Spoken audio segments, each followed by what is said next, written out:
Good afternoon, Guardians. My name is TheBlackLink, and today we've got some pretty exciting news for you. Of course, Bungie went live a little bit earlier today with another video, another developer insight for Warmind. And this time we got to see some really cool stuff and hear from two really interesting individuals over there at Bungie. Today's video featured Creative Director of Vicarious Visions, Brent Gibson, and Design Director for Warmind, Evan Nikolic. And it focused quite a bit on some of the things we'll be doing in Warmind and how exactly it's all going to be coming together. But that's enough rambling from me. Let's check out the Bungie Insight video for Warmind.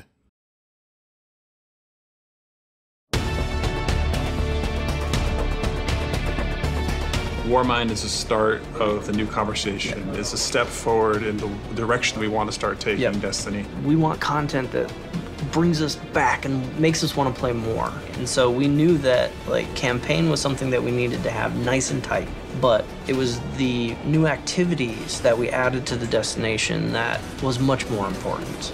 And we wanted to add pursuits in the destination, new gear sets and chasing after Seraph-themed weapons and gear.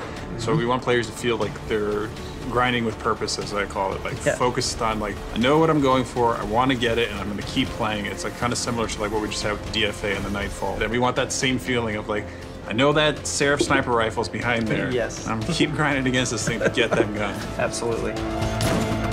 There's going to be lore attached to all of these discoverables that are digging into that Warmind, Clovis Bray, Anna Bray relationship.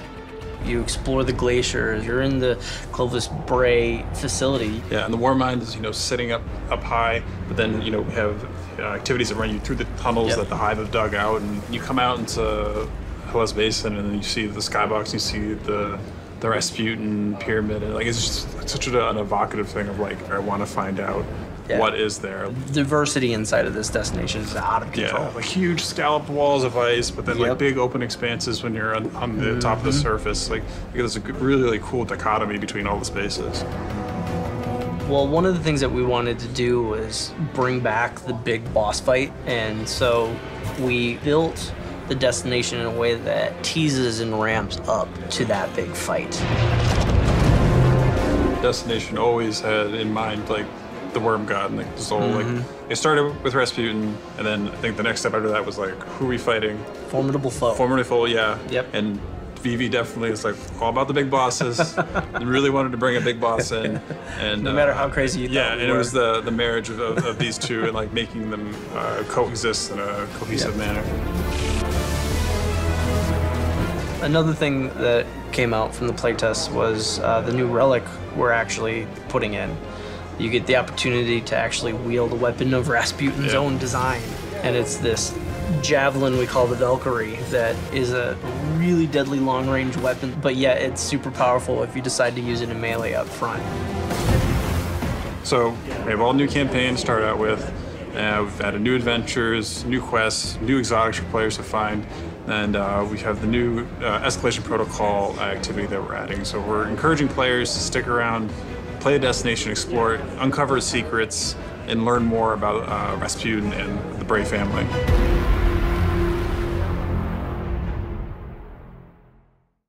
And alright, we're back, so let's go ahead and talk about it. They both go on to immediately basically reaffirm the new philosophy there at Bungie, that they want to make Destiny 2 the game that keeps bringing people back, the game that always presents something for you to grind for.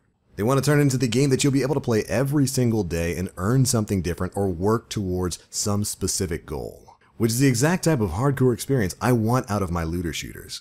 And they go on to say that because of this change in philosophy, they really wanted to focus on making an engaging story mode with engaging villains, but they also wanted to put a lot of focus on in-game activities that were worth players' time. And of course, we know in this they're referring to the upcoming horde-based Hive escalation protocol mode, which of course pits you against 7 waves of increasingly difficult Hive that has its own weapons and armor stuff tied to it that you'll be grinding for. They go on to reference the DFA and how everybody was grinding for that. They want more of that in the game, basically. They want to have all kinds of different activities, especially stuff like this Hive escalation protocol and PvP with the ranked playlists and the unique rewards that are going to be tied to that.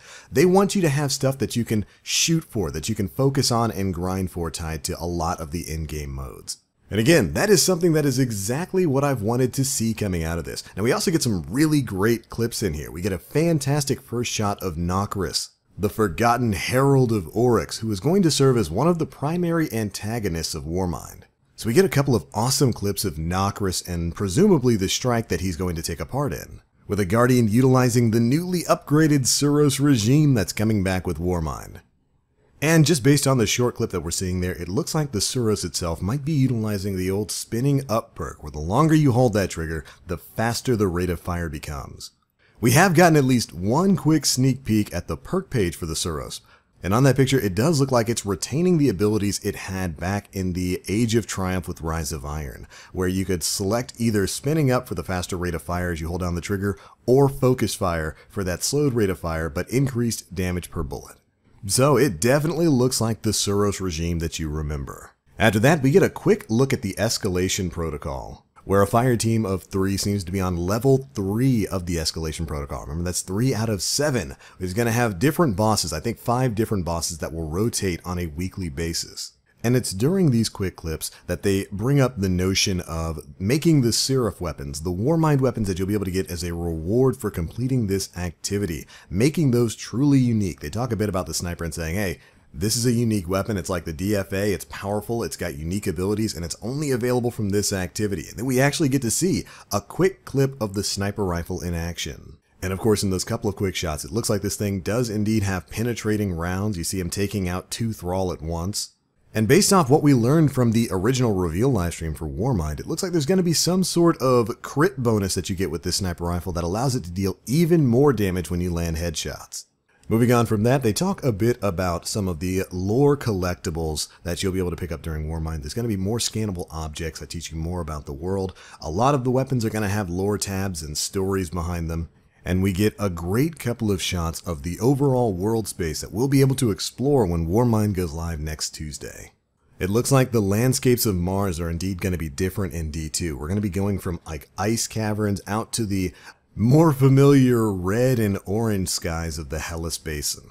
And then after that, we get into kind of some spoilery territory here. And that's your warning. They talk a bit about what might be the final boss encounter for Warmind.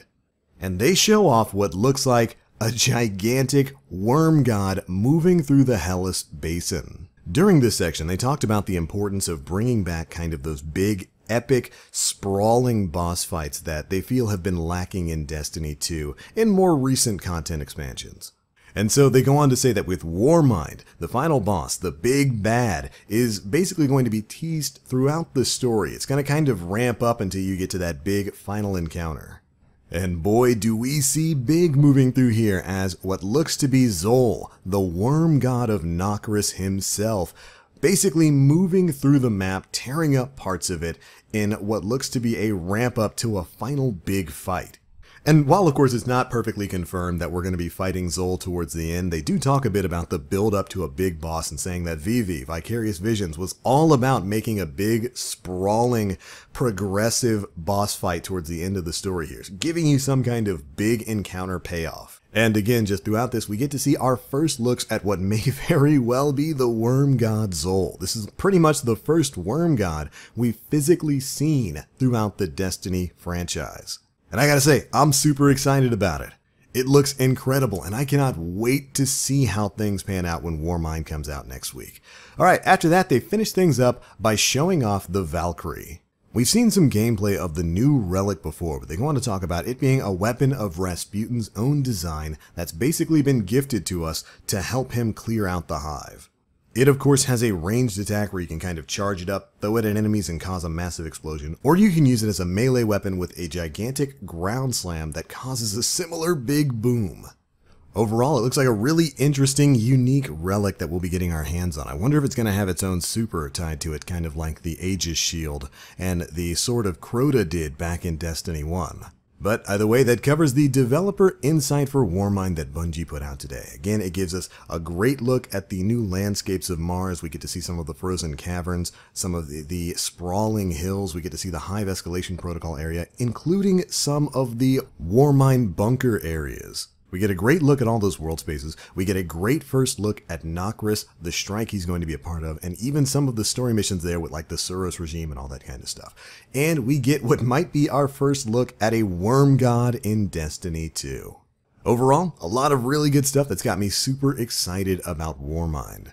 And I cannot wait to learn more. But alright, that's going to be it for this one, Guardians. What are your thoughts on Warmind? Be sure to let us know down in the comment section below. And if you enjoyed the video, feel free to drop a like, make sure you subscribe, and hit that notification bell to stay up to date with all the latest Destiny 2 news. That's going to be it for this one, Guardians. Thanks so much for watching. As always, I'm TheBlackLink. You Guardians, stay frosty.